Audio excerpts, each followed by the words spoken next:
All right, good morning, everyone. I am Carolyn Whelan, and I'm the Communications Assistant with Reuse Minnesota. So welcome to the second of our speaker series. And today you'll be learning how to define your brand personality and incorporate storytelling into your marketing strategy. So today I am joined by two local business and social media gurus, Lauren and Rebecca. And Lauren Welle, do you want to give a little wave? There you go. Has been working at Architectural Antiques for just over 7 years, along with helping with sales, display, and shipping at the store. They run the store's social media accounts. Lauren has been sharing Architectural Antique salvage stories, new inventory, and teaching followers all about the salvage industry. When Lauren isn't working, they enjoy home DIY projects and maintaining their aquariums. Welcome, Lauren. And Rebecca Sansone, give a little wave, yes, is the owner of the Mustache Cat, a vintage and modern home goods shop located in St. Paul. With a passion for home decor and supporting women-owned businesses, Rebecca curates an ever-changing selection of vintage treasures and modern finds from women makers, providing a unique and engaging shopping experience. She is passionate about empowering people with pieces to infuse their personality and interest into their space. Before launching the Mustache Cat, Rebecca spent several years in the corporate world in marketing, product management, and sales, most recently for Wayfair, which is not picking items to add to her 100-plus-year home in St. Paul or for her shop inventory. She can be found hanging with the Mustache Cat, Bernie, who we might see walk by at some point, soaking up the sunshine, hiking, or paddle boarding, a favorite of her rescue lab, Duke. Taking a Peloton ride or local yoga dance class, reading mysteries, or binge watching one of her favorite shows. Recent favorites, Poker Face, Abbott Elementary, and Not Dead Yet. So welcome, everybody. And we will be talking, let me just advance this, about 3 main points today: how to define your customer and create your brand, social media use and visual merchandising tips, and how to use social storytelling. And then we'll end with Q&A. So if you have questions during the session, feel free to drop them in the chat, and then we will circle back to them at the very end. So don't be shy. We love to have some interaction with today's presentation. All right, so we'll get started with our first focus. So Lauren and Rebecca, how do you define your customer and use that to help create your brands? And then what other tools or exercises did you use that were helpful or not helpful for you in this creative process? Hi, I'm Lauren. I'll start off. So as you said, I've been working at Architectural Antiques for over 7 years, but we've been in business for over 40. So our business has really evolved over time. We've been around since way before social media. And our social media accounts have been kind of changing. When I first started out, it was primarily just whoever wanted to add to social media can add kind of whatever they want. But I kind of knew as soon as I started working here, that was kind of an opportunity. My old manager was basically like, if you want to just take over social media, you can. And I did. And I was excited to do that because I kind of saw where it was going, but I knew it could be a little bit more fine-tuned and curated. And so that was a really exciting opportunity for me to do that. So obviously, we've been around for a really long time. So our brand and our business was kind of already defined at that point. But as far as on social media, that was kind of an opportunity to kind of figure out exactly what that looks like. Starting off with defining your customer base, we already kind of had a customer base to look at. So we kind of looking at who's already shopping or interacting with your business. For our store primarily, I found it is more or less people who are in their 30s, my age. It's also people who are 50 plus, but our customer base is pretty broad. And it's broad, both not only people who shop in the store, but also who follow us on social media. And those demographics can be different. Obviously with social media, not everyone's going to have social media, but that's not necessarily a bad thing. It's kind of good to keep in mind that everyone is sharing things these days, especially on social media. So that's a good opportunity to share stuff, whether you think your audience might see it or not, because people might share something with someone who doesn't have social media, or might share something with someone who maybe has never heard of us before. So not only do we work with individual customers, but we also work with designers and even local companies and also other larger companies. One of the examples that I like to tell people about is Spy House Coffee. If you're local here in the Twin Cities, you're probably familiar with them. They are a local coffee shop that has been around for quite a while. When they first started out, they reached out to us to make some custom light fixtures and purchase some other items for us, and they've since expanded to 7 different locations. So it's pretty cool to have them as basically part of our customer base. And it's cool when people go to that coffee house and they're like, I love these light fixtures. Basically, that is like, oh, if you like these light fixtures, you can go get them here. So it's pretty cool. It's kind of like an automatic bragging rights of where these lights came from, and sharing that with people is pretty cool. It's also important to keep in mind that customers might not always buy your items. I think it's important to recognize that, and this isn't necessarily a bad thing. A lot of people come to our store or just follow us on social media simply because they like what we're doing, either visually or they just appreciate our business philosophy as a whole. And I think that's important. I always tell people I don't want to be one of those upscale antique stores where you can only come into the store if you're buying something. I want people to be able to come in here and learn what we do and experience what we do. And I want that to be an open environment across the board. And especially on social media, I want to educate people what we're doing and why we're doing what we're doing. And I think that really ties into defining our brand and basically what our business philosophy is. In terms of branding, obviously we've been around for a while, so we already had an existing website and existing logos. We've got the column capital logo there that's been around for I don't even know how long. And of course, our website was already pretty established. So I was able to look at these things and kind of figure out exactly what our social media should look like and how that should maybe be portrayed. We do a lot of product photography and just photography in general in and around our store. So a lot of the photos you'll see, this is just a picture of one of our menus from our website. Photography is really important for our website and our brand in general. And so I think it's really good to share that with people and show people that photography is really important, and curating that kind of sets the mood for what exactly we do and how we share that. In terms of social media, one of the tools that I like to tell people about, tools or exercises, is basically following people who have like-minded brands and businesses. When I first kind of started running social media, I basically just went through Instagram and Facebook and found other people who had similar businesses, similar companies, or just other people who are interested in what we do. For us specifically, that was other antique stores, other salvage stores, and even people restoring their old homes. This might not lead to anything, but it is cool. It is kind of a cool like networking opportunity. Just recently, I discovered the local company called Mustache, and I was able to reach out to the owner, Jeremy, which was pretty cool because for some reason I had never heard of them, and I found them on social media, and it was a really cool, basically networking opportunity because they salvage lumber in ways that we don't. So basically it's kind of a win-win for us. You know, if they find some light fixtures in a house that they're not going to take, we can connect with them. And we often do salvages where the hardwood flooring is being torn out, and we don't do hardwood flooring. So it's a cool networking opportunity to be able to connect with that.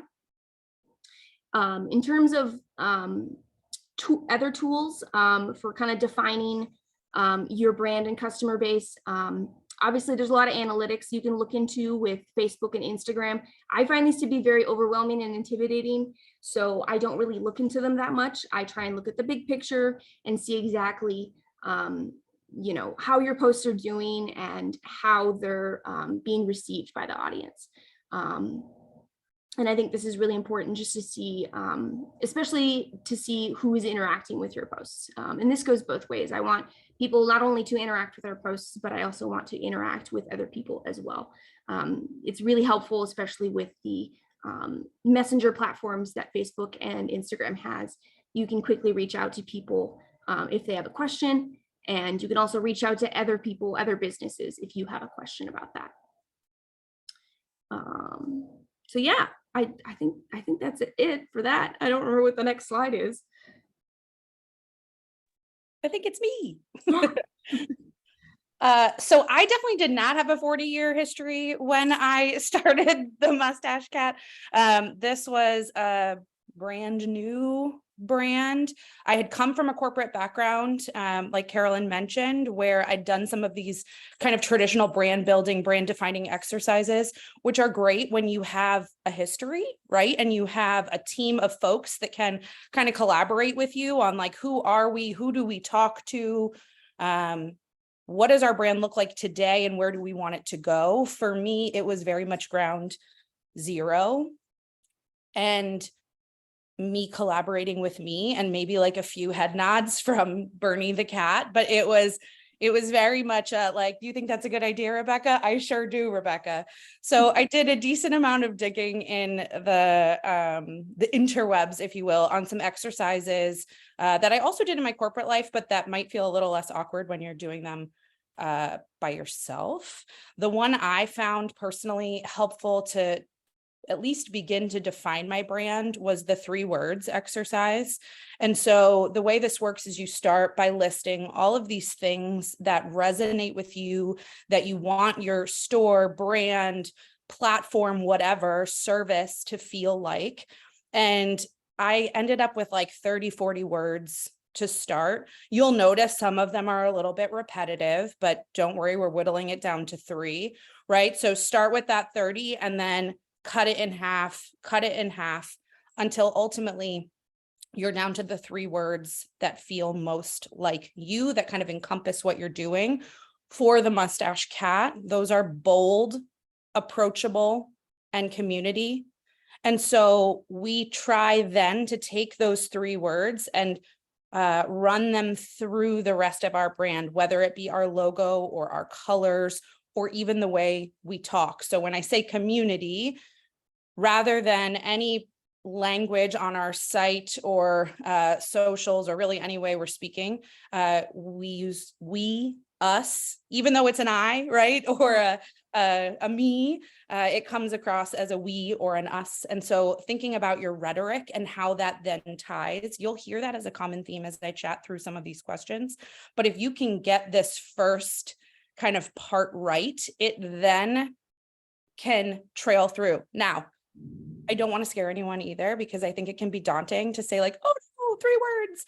Now I'm stuck with them forever. Absolutely not. I think this is an ongoing exercise. So first of all, I had quite an averse reaction to creating slides today. I've been out of the corporate world for a minute, and I think this picture really helps showcase that. So this Post-it note session on the window in my sunroom was a recent, actually last week, I'd call it a whiteboarding session, now with a few members of my team, which is exciting to have folks to collaborate with.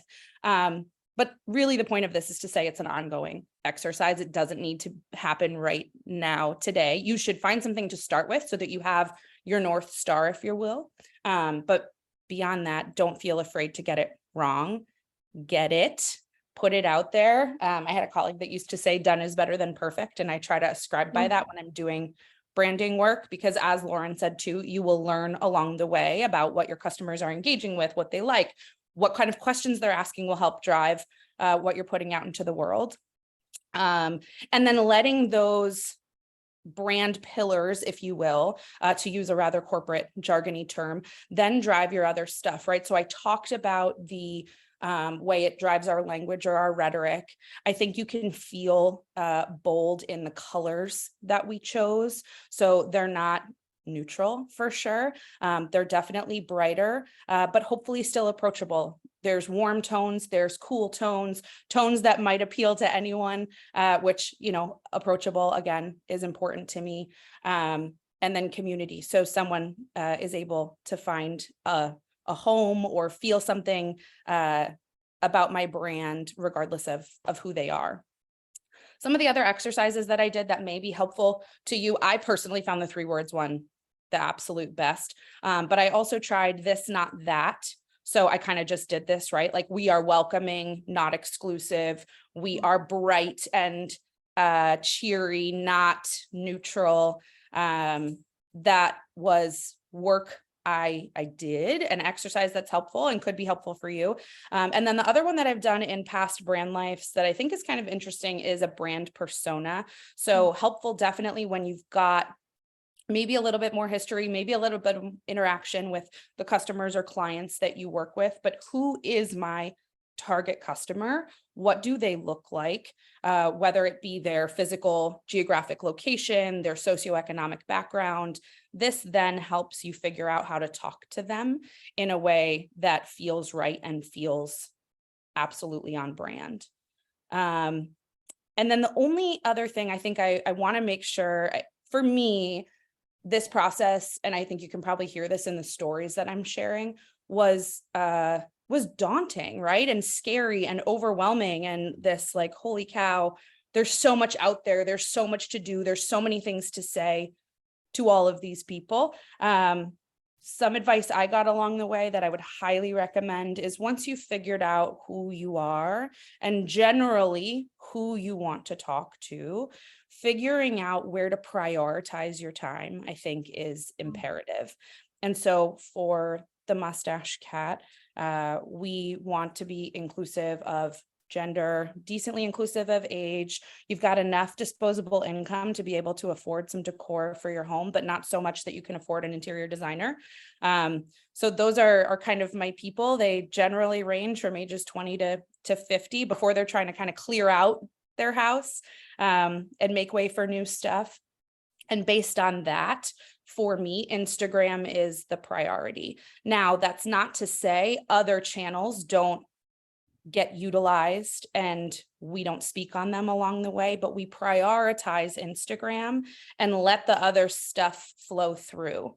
So we're creating photos, we're creating verbiage, we're creating videos, all for that platform because that's where my customer lives, and then repurposing it for Facebook, for TikTok, for a blog, for a newsletter.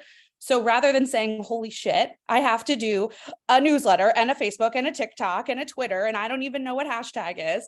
And rather than feeling that sense of overwhelm, it's prioritizing one or maybe two if they're incredibly different, and then letting the content that you're creating kind of trickle down and be repurposed for the other platforms. What a great start so far. I'm jotting notes down. I think it's good to remember that the people on this call, we're all in different areas. So while some of our jobs might not involve actual goods for sale, it's all applicable across the board and which audience you want to attract and how you're communicating with them. So I think these are just great tips so far. I think also applicable to your personal brand, Carolyn. Yeah, exactly. Like, I'm talking right about a business here, but like, we all have a personal brand that we put out into the world. And I think these are healthy exercises to kind of check in with yourself along the way to say, am I putting out who I want to be putting out? Yeah. And how do I kind of check in on those along the way? Yeah, exactly. Well, Rebecca, it's interesting for you because obviously you started it and you have a staff, but for me, it's like, I'm representing a really large business and I am kind of putting my own personal touches on it, but I do have to remember that I'm representing a larger company that I didn't start. Exactly. Yep. Yes. Okay. So we're kind of moving from along with the social media use. So we'll shift over to how we use social media and what type of visual merchandising tips you have. So once again, if you don't have a physical storefront, visual merchandising, how you present things online, I think we can all benefit from these tips. So I will pass it along to you, Lauren. Awesome. Yeah. So the only really social media rule that I follow, like Rebecca said, I mostly am primarily on Instagram. And because of this, most of the settings that I have on Instagram is to have it automatically shared to Facebook. That way I'm not, overwhelmed by trying to share to the same different thing or the same things on one platform at the same time. This way it kind of just automatically does the work for me because I am primarily on Instagram. I do occasionally just exclusively post on Facebook, but I mostly just have that overlap and let it automatically share for me. And this is really helpful because not everyone is going to be on Facebook and not everyone's going to be on Instagram. People might be on neither, but like I said earlier, a lot of people are sharing this stuff and it might reach audiences that you didn't plan on reaching in the first place. In terms of visual merchandising, it is really helpful because I do have a storefront and we have a pretty curated store. So I'm able to use that as a resource for inspiration. The middle picture here is a little display that we had set up in our store. It's changed a little bit, but the corner is still a little bit set up in our store. So it is pretty cool that I can kind of just walk through our store and get inspiration from displays that already exist. I understand not all businesses can do that. Sometimes you have to, make your own setup or put items together and then take a picture. But if you do have a storefront, I think it's good to draw inspiration from what you already have set up and what that looks like. Another visual merchandising tip that I've done is trying to find some kind of common theme or quirk or something that you can share that kind of it gives consistency in your posts. I know for Rebecca, it is the mustache cat. For me, it is a couple different things. Something I started randomly a while back was using a coffee mug for scale in some of my pictures. Just because we have such a wide range of inventory from like itty bitty things to, 14-foot tall mantles. This last picture I have here is of some really, really itty bitty sinks we had. And I just put a coffee mug on the top because it just looks so ridiculous, but it gives people kind of a sense of scale of our items. It makes it kind of funny and relatable. So I kind of have just used that as a common theme in some of my posts every now and then, because everyone knows how big a coffee mug is, and it is kind of just something funny you can put in there to make it relatable.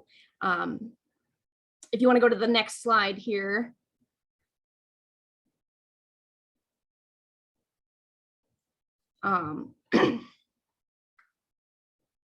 Can you go to the next slide? It might be a little delayed. I advanced it.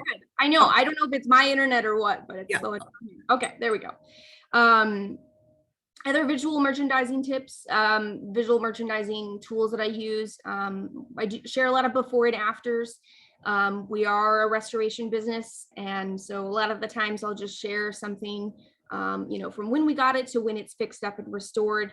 I do share a lot of time lapses because a lot of work that we do takes a really long time, and not everyone wants to watch, a week's worth of work. So condensing that into a short, easy to watch format is helpful for people. Another practice that I've done is doing series of posts.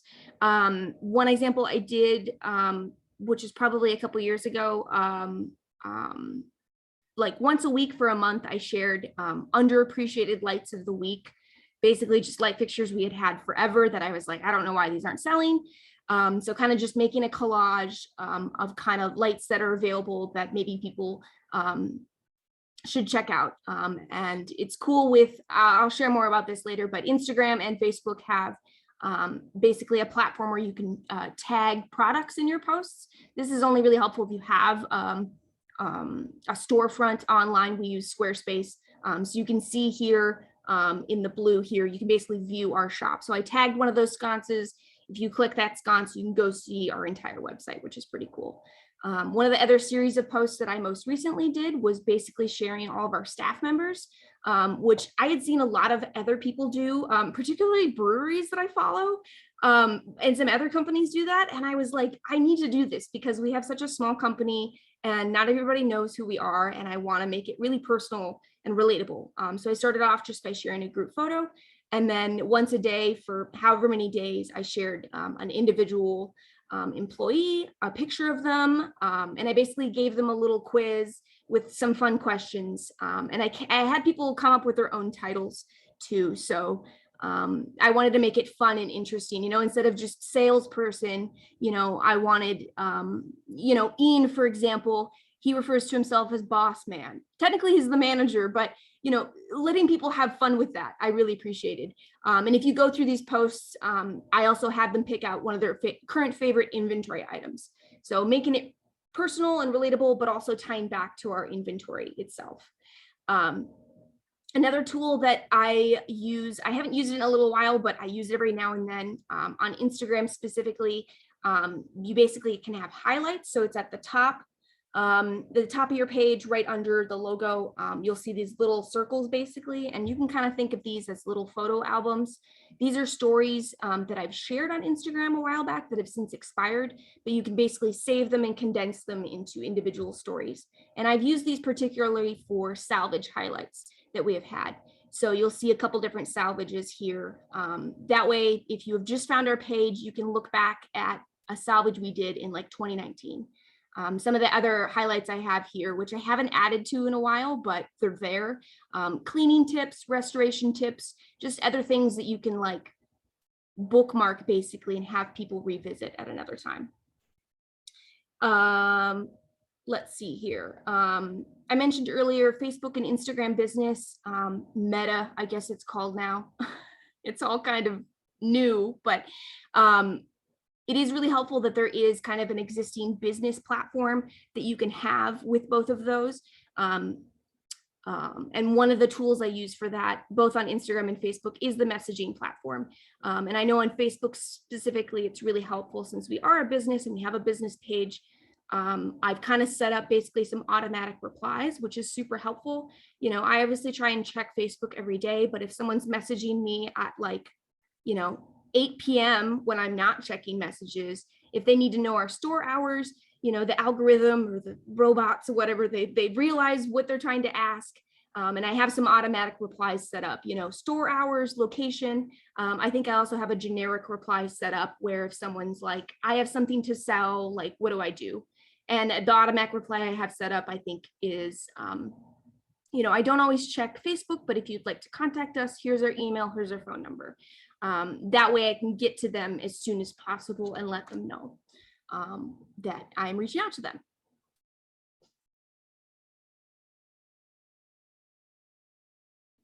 Lauren alluded to this, I think, during the first question, but a couple of things here.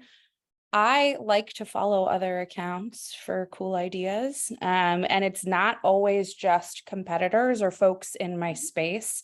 You just talked about, Lauren, getting ideas from breweries that you follow.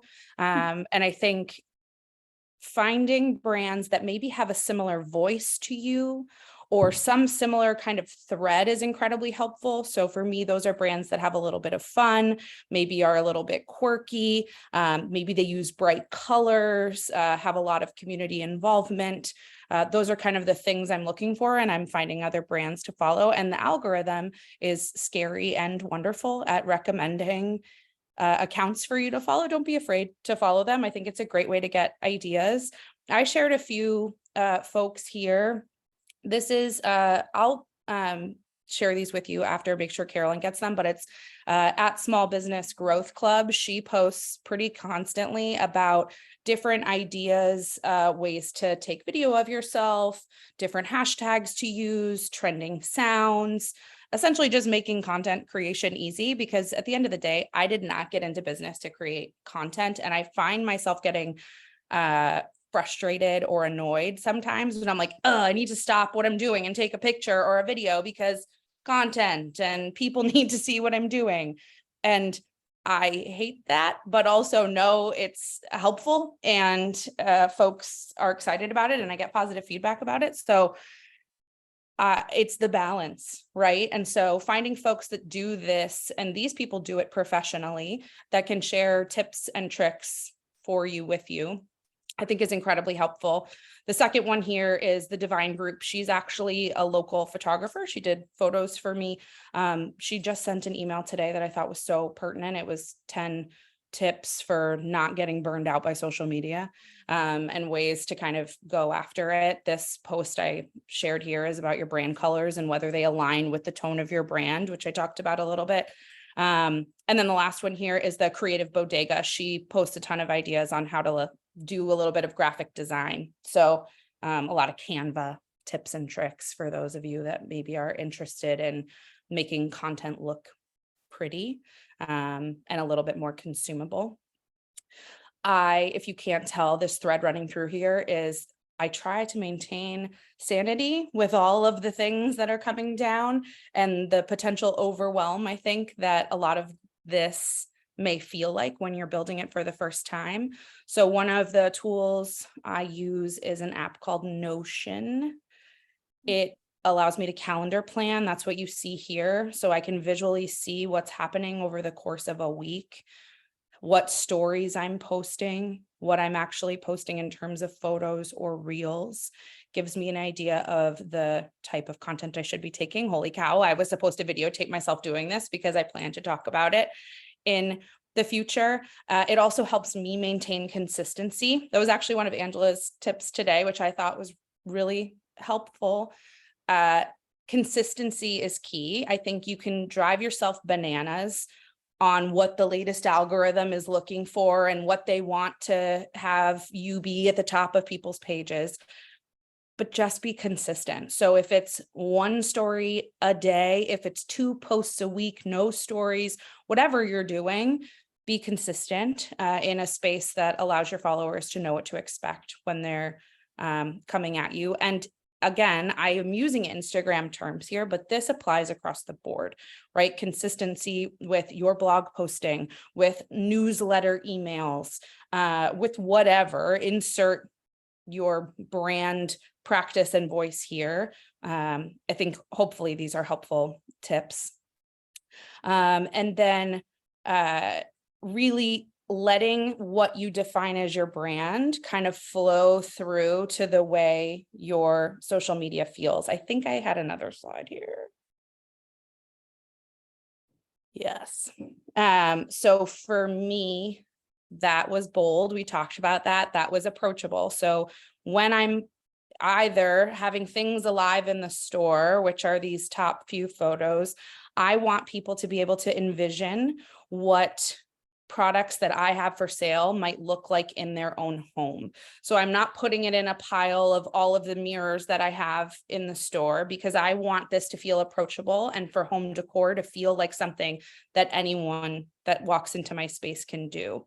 So the wall here on the right is a modular shelving space so that it can look different based on different products. Customers can take products down, build their own wall to kind of have a view, if you will, of what the products might look like in their space. I want things to feel approachable, so space between things in my store is important for folks to be able to access products easily for certain products. So the top, I would say, is a little bit more inspirational, right? So this is what your space could look like, or how you might use some of these things in a different way. Like a wild road sign can absolutely be wall decor. But then for like the bottom left-hand picture here is the way I sell salt and pepper shakers. You don't necessarily need to envision how you might use them in your home. So for me, that's about accessibility and approachability. So I've got them all lined up. It's on a vintage gum display, so also on brand, reusing, but making things easy to access. And then from a content perspective, aligning again with the brand on bold and approachable, how one might use some of the things that they'd buy in my store in their own home. So an old glove mold being used as a jewelry display, or an old diner stool being used as a plant stand. I ask for customers to share photos with me in a way that then provides me the opportunity to say, hey, this is how things are being used by people just like you, or just like me. It doesn't have to be super inspirational or design forward. It can absolutely be approachable and something that you too can do. So all of that to say, really, if I haven't like really beaten this over the head, if you can really nail who you are and who your people are, that should very much trickle through down. Becky, I'll post them in the chat. I'll post those 3 accounts I mentioned in the chat. Yes, thank you. Yeah, I think these are just great creative ways to remember. I mean, just to kind of, put things out there for folks. And even just in our reuse area, I'm like, sometimes people don't understand, well, how can I reuse something, or just how can I XYZ fill in the blank? But if you show them how you can do it and how easy it is, or how other folks do it, they can make that connection for themselves and be like, yes, this is something I can implement at home. So Okay, so we are moving to storytelling. So maybe one of you give a quick definition of what storytelling is, and we will be sharing examples of how Lauren and Rebecca use storytelling to connect with their customers. So what is storytelling? Excellent question. Storytelling for me, I feel like especially with our store, I feel like over the years, I feel like storytelling in a way has been bringing people along to our store, specifically even the job sites that we do, and kind of bringing people along and sharing what we do and why we do it. And this, ties in with branding and brand philosophy and everything like that. And I really like sharing with people what we do because not a lot of people get to experience the kind of in between. You go to an antique store and you see a sink and you're like, okay, that came from whatever. But getting to share with people the house that we're going to, us taking it out of the bathroom that it came from, putting it in the van, setting it up in the store. Like we've got a sink here in this picture that you can see that we had set up in the store at one point. And sharing that with people, I think, is really important. And storytelling, I think for me, is probably my favorite part and probably why you all are here today, because we're talking about storytelling. And I really love storytelling because it makes it really personal and relatable to customers. And there's a couple different resources and things that I like to share with people that kind of tie in with storytelling. Two of my favorite resources, one of them is local, one of them is non-local. One of my favorite local resources here in Minneapolis, Hennepin County has a really awesome digital archive, photos, maps, catalogs, yearbooks, stuff like that. One of my favorite resources specifically is the Building Permit Index Card Archive, which is a really long name, but basically prior to the 1970s, anytime a structure was built or altered, you would put your little index card in the typewriter and you would type in what building was being made or what was being done to it, what year it was made, how much it was, etc. So for example, here I have this index card, this dwelling built in 1903 for the cost of $3,500 basically. And I think this is an excellent resource, not only for us to do research here, but also to share with customers who are doing their own research, maybe if someone has just bought a local home. And I think just sharing this tells a story in itself of not only the house, but the changes that it's gone through. And I think it's important to share that and acknowledge the past and where things have come from. My other favorite resource that I like to share to use within storytelling is an online archive that is called Building Technology Heritage Library, which is an online resource of American and Canadian, I think pre-1960s trade catalogs, architectural catalogs, newsletters, stuff like that. And this is a really awesome resource that we use here in the store because a lot of times we're able to look up products that we have and find these catalogs that they came from. For example, this was a sink that we had that I think we salvaged from a local home. We were able to find it because the brand is made by Crane. So I was able to find a couple different Crane catalogs based on the year. And sharing that with customers is so cool because, I mean, not only is it interesting visually, it tells a story of where it came from, maybe how much it was. I think this sink was originally $175 back in the 1920s.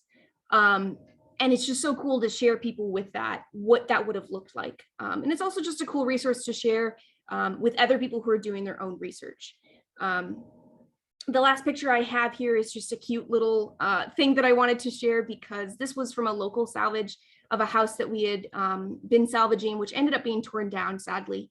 But we were in the basement gathering some items, and I noticed one of the posts basically holding up the building had a height chart from, I think it was one or two different families that it had added to this. And it just kind of adds just such a personal element to it. We're not just going in here taking items and bringing them back to our store to sell them. People live here, people grew up here. And I think it's just, a lot of people probably had a height chart growing up at some point, and it's just so cool to share something like that because it really adds a kind of personal element to it. If you want to go to the next slide here.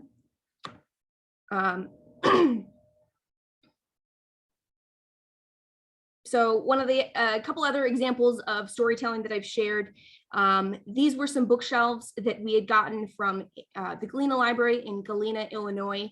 And this was pretty cool because sometimes we have the opportunity to get pictures from where they originally stood. So this library had been renovated at some point. This is what the bookcases looked like when they were still in place. The library had been renovated. The bookshelves were put in a barn somewhere and basically forgotten about for a long time until we purchased them. We had them in our store. We sold them pretty quickly. One of them that we sold, we ended up shipping to Italy. And it was so cool and so satisfying when these customers set up those bookcases and they got to send us this picture of it set up in place. And it just comes full circle with our business to see what people do with their items and what that looks like, you know, from when it stood in the library to when it's in someone's home. And especially in Italy too, because it's crazy because it's not only interesting, but it shows people, you know, we ship everywhere. We really do.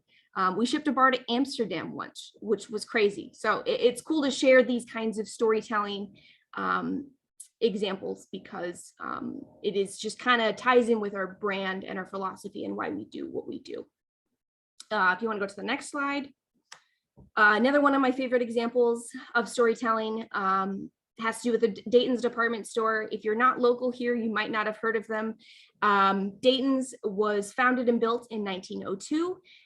They went through a lot of different name changes and company changes, and they closed in 2017. The building is still standing, thank goodness, and it's under new, different, I think it's called the Dayton's Project now. I think it's going to be office buildings. I'm not exactly sure. But when they closed in 2017, we had the opportunity to buy some items from them.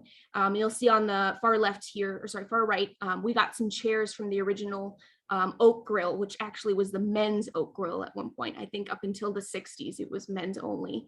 But this was one of those instances where we get to share local history and why that's important to us. And it also kind of ties in with the customer base because people that you're sharing this with probably shopped here at some point or grew up with this store. And so just kind of ties it in and makes it super relatable to people that are following you. If you could go to the next slide. One of my other favorite examples of storytelling was in 2019 when we went to Kalamazoo, Michigan to salvage a women's Catholic college. This was pretty cool. I feel like this was one of the first really kind of big opportunities where I could bring basically our audience with us and come along for the ride to experience exactly what we do. So you'll see some highlights in our story here. And this is relating back to the Instagram highlights, excuse me. You can see on the very top, there are the two that are listed there. So we actually made 2 trips. So you'll see Kalamazoo 1, Kalamazoo 2. The first trip that we went on, we got a lot of different stuff pertaining to the college, but we also got a mantle, which was super unique. So this college was built in 1912, closed in 1992. Unfortunately, they couldn't find a new owner. It was such a huge building, couldn't be repurposed, and it was slated for demolition. So we came in to salvage items not only original to the building, but also this really unique opportunity to salvage this mantle, which was not original to the building at all, and had kind of a story within a story for itself. If you could go to the next slide, I've got some more pictures of the mantle here. So this mantle is almost 12 feet tall. And as you can see, it was not original to this building. And it was a weird instance where it was kind of being salvaged for like the 3rd or 4th time. Real quick history on this mantle. It was crafted in Germany. It was shipped to St. Louis, Missouri, to the mansion of a lumber merchant. And the house was built in 1968. The house did not stand for very long. It was torn down around 1905. It was stored in a barn until 1944 when the barn was being torn down. It was given to the daughter, but she didn't have room for it. So she passed it along to a cabinet maker that her husband knew. And it was put in storage until 1947. The cabinet maker died. It was inherited to his son, who also did not have room for it, but he had a connection to this college because he was an architect for several of the buildings there. And that is where it stood for the last 72 years. So it went through a lot of different hands. We brought it back here to our store. We set it up in the store. And it was really cool to bring people along and show people exactly where this came from and how many different times it was being saved. It has since sold. I think it's actually in a commercial building here in Minneapolis. I don't remember exactly where it ended up, but I think it is in a public space where people can appreciate it, which is great because this is a museum quality piece. And I feel like it is kind of the model and brand of exactly what we do as a company and why we do it, just in terms of storytelling and why we do what we do.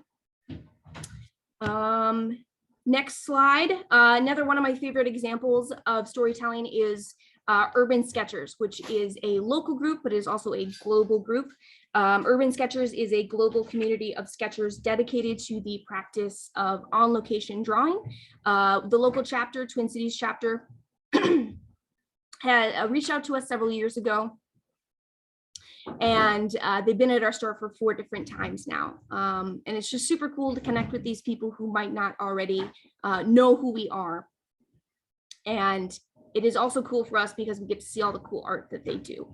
So that's just another fun little thing that we've been able to share. Last one I have here, Cabinet of Curiosities. This was pretty cool. Last year we were contacted by his production company in Canada. Basically, they bought a bunch of light fixtures from us, including they bought some other things too, but it was primarily light fixtures. And it was pretty cool. You know, we had to wait a little bit, you know, because it was in production for a while. But finally, in October of 2022, we were able to go on Netflix and see some of our own inventory items, which was pretty cool to see that kind of come full circle and to be able to share that with our customer base of where some of our items end up, I think is a really cool example of storytelling. Last slide I think I have just a couple more examples of some posts that I've shared. Kind of telling the story of behind the scenes at our store here. Here's the first picture here is just kind of our outside of our photo studio where we prep our inventory. Second picture is kind of an in-process picture. A lot of times I'll share the restoration of light fixtures and what that looks like.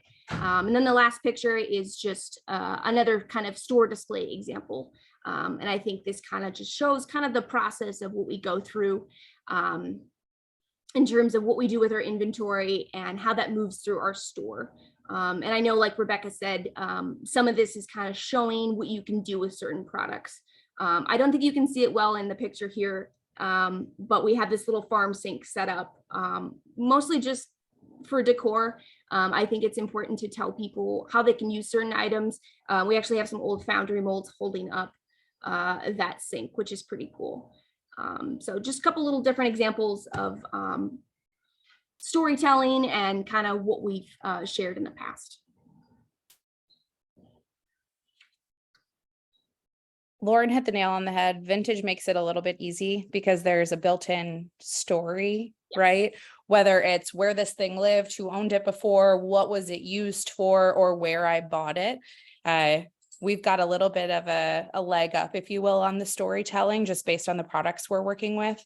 So what I shared here is really what kind of content am I trying to put out in the world, and then thinking about what the best medium is for that content, whether it's video, whether it's still photos, whether it's better to live on my website, and how you use the medium to tell the story that you're trying to tell. One of the concepts, if you will, that I leverage on a regular, it's called Build in Public. It's essentially a school of thought that you should share the behind the scenes, the bad, the ugly, the kind of less sexy moments versus just the beautiful finished product. I think as humans that is relatable because our lives don't always feel like the super sexy finished product. And so having a relatable account people, I think those are my favorite people to follow on all of the social medias, right? The people that are relatable, that feel like me, that are living a life that, you know, feels genuine, and ultimately the people I want to support. And so the concept of Build in Public, which then has me, you know, taking content and doing things of the behind the scenes has been really helpful and made, honestly, content creation feel less daunting. Again, the theme that's flowing through clearly all of my messaging here.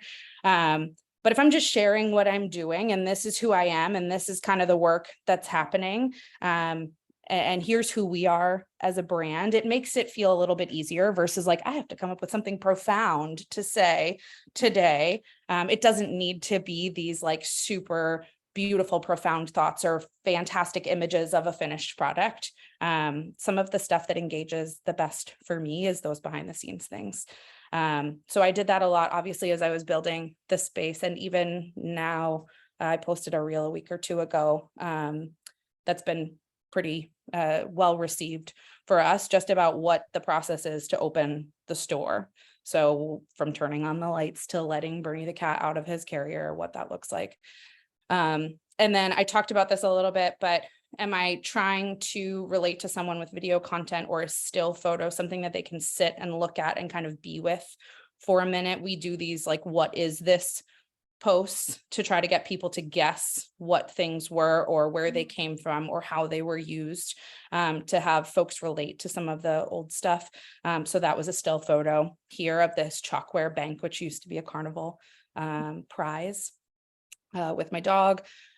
We were on NPR, which radio shockingly doesn't translate well to social media, right? Like, did I have to come up with like video or whatever? So I had the recording on our website and blog along with a photo, a still photo. So just thinking about the ways that what you're pulling together and how it can relate.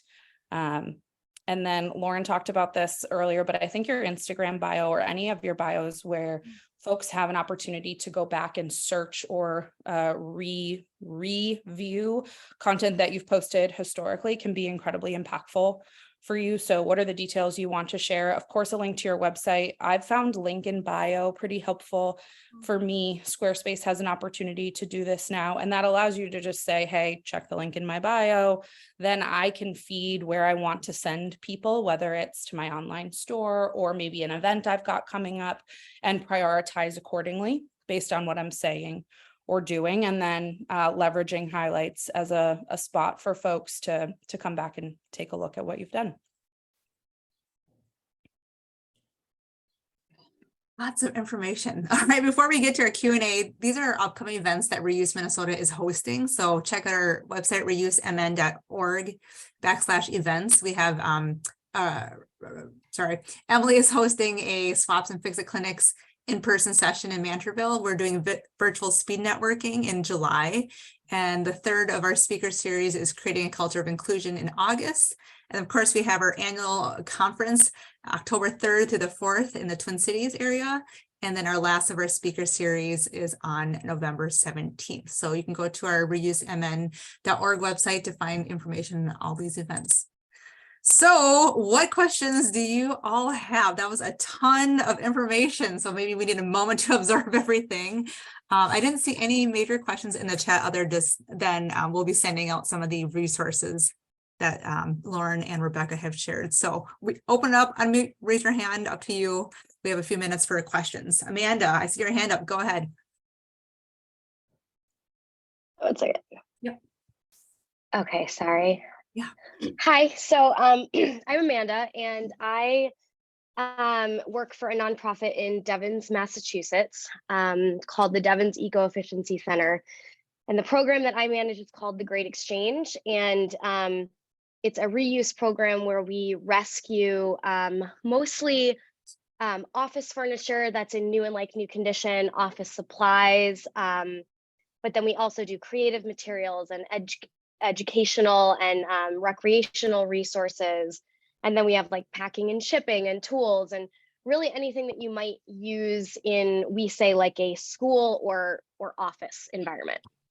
And so everything is donated to us by businesses that have closed, or maybe they're just changing operations, they're moving, they're remodeling, whatever the case may be.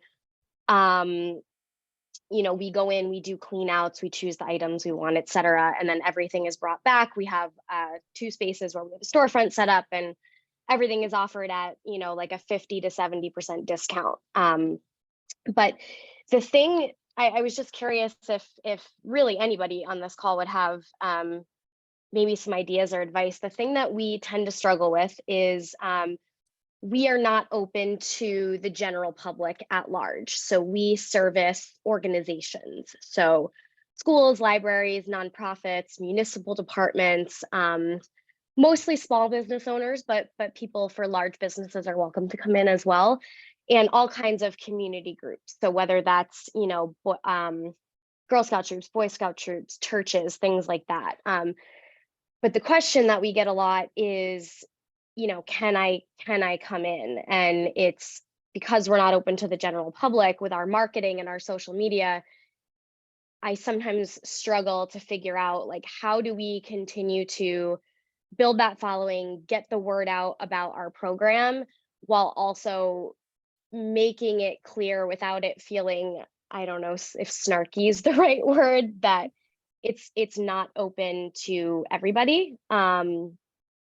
And we're currently just using Facebook, which has a great following, and I'm hoping to expand that to other platforms. But I guess it's like a long-winded way of just trying to ask if you might have any advice on how we continue to do that storytelling and sharing, you know, to our customer base is very large, but it's like, how do we make it obvious that we're just open to those organizations, if that makes sense? Yeah. The first thing I think of is we have a local, one of the local colleges here, the University of Minnesota. They have their own reuse program, and it is sort of similar. It just reminds me of what your business is doing, where they are open to the public, but it is mostly local businesses, and they're open, I think, just 1 or 2 days a week. I can't remember specifically, but yeah. I feel like they have a similar business model with you, you know, office furniture, basically the stuff that's left over from universities, basically furniture, items, little stuff like that. And I feel like you can maybe look into them and their presence on social media, because they share, they have a pretty good presence on social media.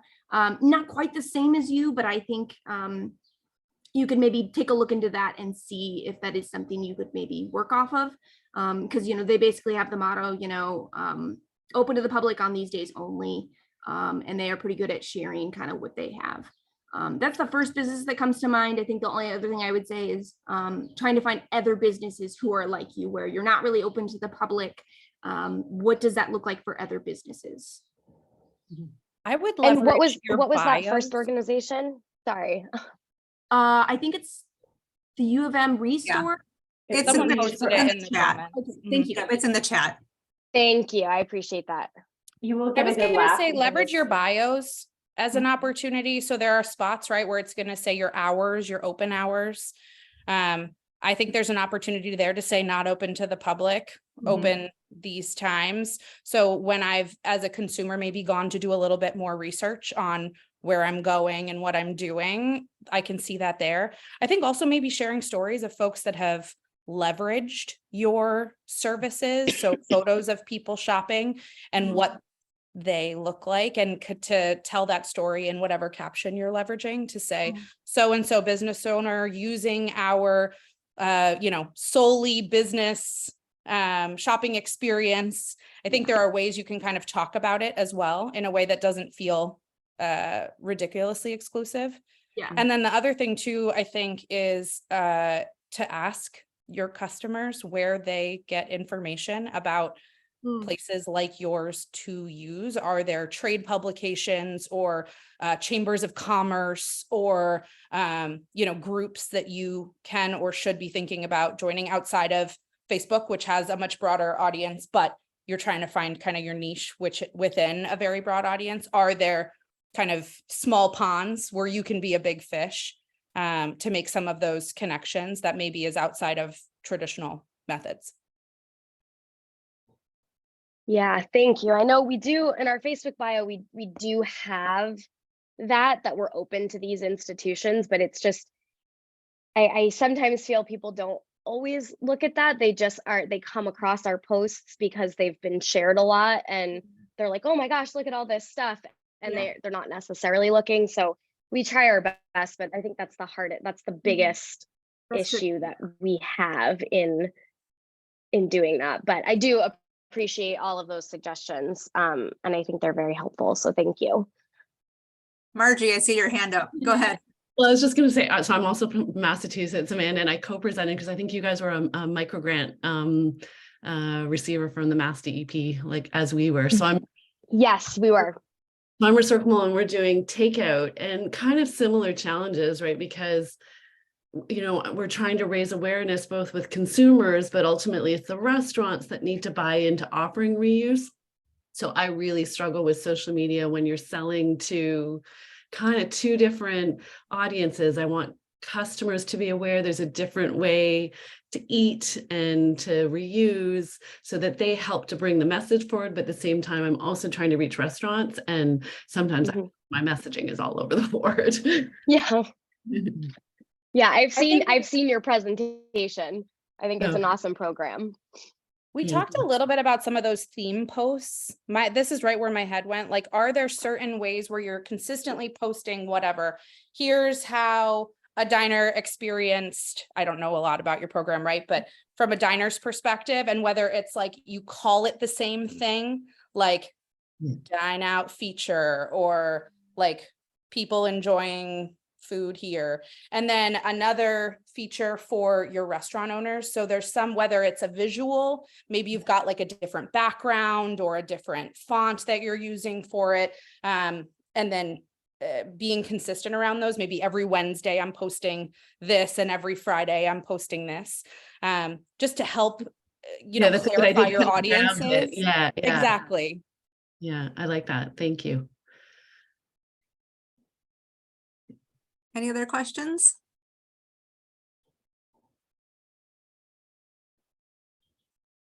This might be a tricky question, but I'll go for it. Hi, my name is Annika.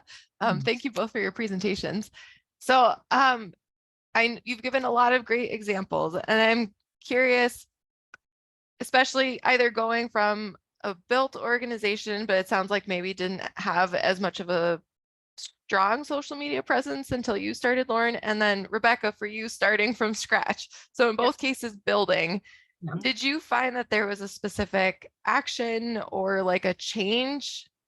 And it might be some of the things you've already talked about with like brand or that frequency, but like something that you felt like was a tipping point where you started to go from like your diehard original followers to kind of breaking into a broader community and like seeing more of that growth, like something in either your storytelling or like a specific social media technique that was like, oh, I'm seeing returns on this. Like this is starting to grow. That's a really good question. I don't know if there is a specific point that I noticed that, but it was interesting. Like you said, I kind of had something to start with, but I have kind of fine-tuned it, whereas Rebecca kind of had to start from scratch. So I feel like for me, it kind of was just over time, kind of fine-tuning exactly what we were posting, because I feel like originally, I know Instagram specifically was like, whatever employee wants to share something, just like take the iPad and post whatever. So it was really just kind of chaotic. Like it wasn't bad, but it was, finally me fine tuning the posts and making it more curated. And I feel like that, I guess there wasn't a specific time that I saw that change. It was more slowly over time. Rebecca, I don't know what that looked like for you. I think I had a little bit of a tipping point beyond my original followers, friends, family, the people that I could like name, in my first 100 followers, when I was getting talked about in the company of other people that were like me. So whether I was sharing and tagging them and they were reposting me, or I was doing I was in publications. Some local publications were incredibly helpful to kind of broaden the audience. And then also partnering with local shops. So we did a fall crawl last year with women-owned vintage stores between Minneapolis and St. Paul. And we did a lot of sharing the same posts and tagging each other, and ultimately sharing our respective communities of people who want to buy from cool small businesses that sell old stuff.